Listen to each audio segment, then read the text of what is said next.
Hello, I'm Carly. And I'm Thomas. And this is Dixons APUsh History, bringing you the early seeds of abolition.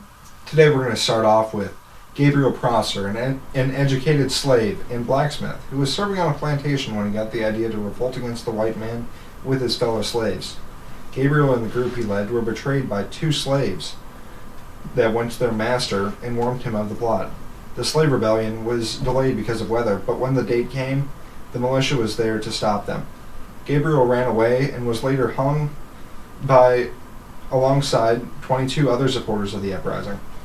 This was only the beginning of a long and dangerous process of putting an end to slavery. Another significant event happened in 1808 when Congress outlawed the sale of slaves collected from any foreign location. This law received support from the North and South because the slave population in the South was more than self-sufficient. The Southern black population was also exceeding 4 million, which made it inconvenient for the Southern white men to keep even more of them under control. This act of Congress can be regarded as one of the greatest, as it stopped any further deaths upon the slave trade ships, which at this point had already exceeded 1 million. 1 million deaths, not slave ships.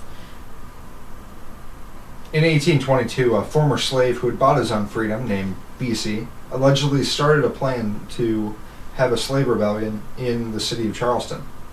B.C. and his followers planned to rise up, kill all the slave owners in the area, storm the arsenal, control the city, and then flee to Haiti on boats. This plan was not foolproof, however. The group was arrested, tortured, and hung.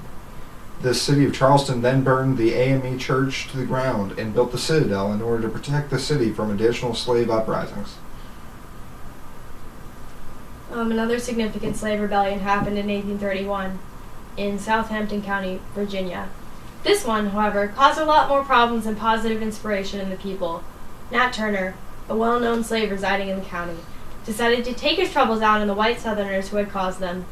On the eve of August 21st, Turner and a group of 16 other slaves murdered around 60 white men, women, and children. They were eventually captured and put to death. This incident sparked fear into the hearts of white folk living in the South, and this fear brought about vengeful acts such as beheading random slaves and leaving their heads in the street as a warning sign to others. This rebellion is significant because it tightened the Southerners' grip on their slaves and managed to gain a good amount of attention from the more progressive Northerners, which was always a good thing at this time. In this time, in 1831 and 1832, the Virginia legislature began to discuss slavery and emancipation. Mm-hmm. British slaves in the West Indies were lucky during the year 1833. Parliament elected to abolish slavery completely in the West Indies. Not only were the slaves freed, but the British established a system for former slaves to enter apprenticeships. The slave owners did not lose everything. They were given some compensation and supplied with a large supply of cheap labor provided by the former slaves. William Lloyd Garrison gathered with like-minded friends in 1833. This was to form the American Anti-Slavery Society. They began to start distributing pamphlets and giving lectures, as well as spreading the idea of abolition all over the country.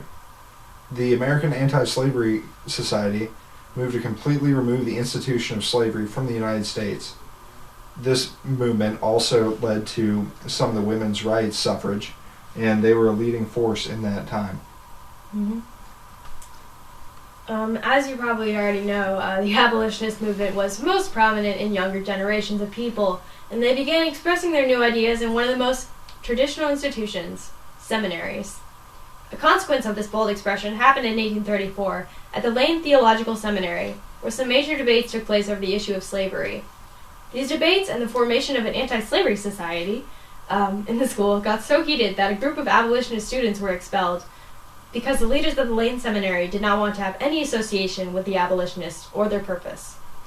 Although the students were expelled, many went on to participate in the events leading up to the Civil War. Unfortunately, this civil expulsion was not always the result for abolitionists of this time. In 1837, things were getting even more heated when violence broke out, leaving Elijah Paris Lovejoy, a strong-spoken abolitionist, dead. He was a Southern minister who, after witnessing the atrocities of slave abuse, began writing editorials for a popular paper in strong support of abolition. As his support grew stronger, the resentment for him by the Southerners did too. The townspeople of Alton, where he lived, had urged him to stop writing, but he refused. On the fateful night of November 7th, 1837, a mob gathered outside of the warehouse where Lovejoy and his colleagues were hiding the new press until it could be installed into the paper. Tensions were high, and everything fell apart when Lovejoy refused to stop for the final time. The mob invaded the building and set the roof on fire, and as Lovejoy was trying to put the fire out, he was shot from the ground. This event is significant because it was one of the first acts of violence toward a white abolitionist to be documented, and it shows that the conflict would not just be between black people and white people.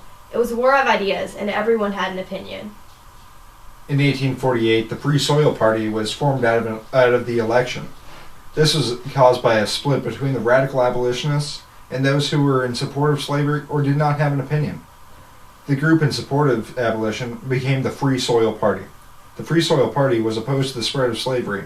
They supported internal improvement programs, moderate tariffs, and a new homestead law.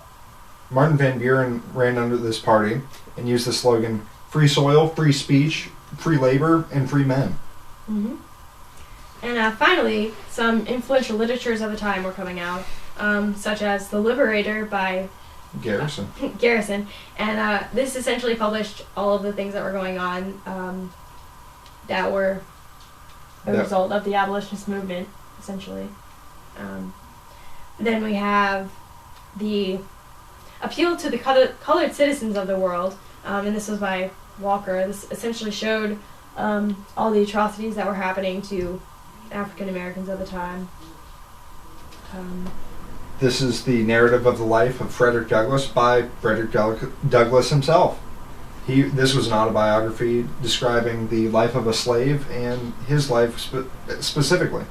And it just demonstrated all of the atrocities that occurred in the life of an American slave. Mm-hmm. And American slavery, as it is pretty self-explanatory. It showed in depth the atrocities that were happening as a result of slavery to the slaves, and it really opened the eyes of the people in the North and even some in the South. It really inspired change, especially in the North. So yeah, all of these great literatures were a very important influence at this time. So yeah. This has been the early seeds of abolition for Dixons APUS History with Carly and Thomas. Thank you for watching.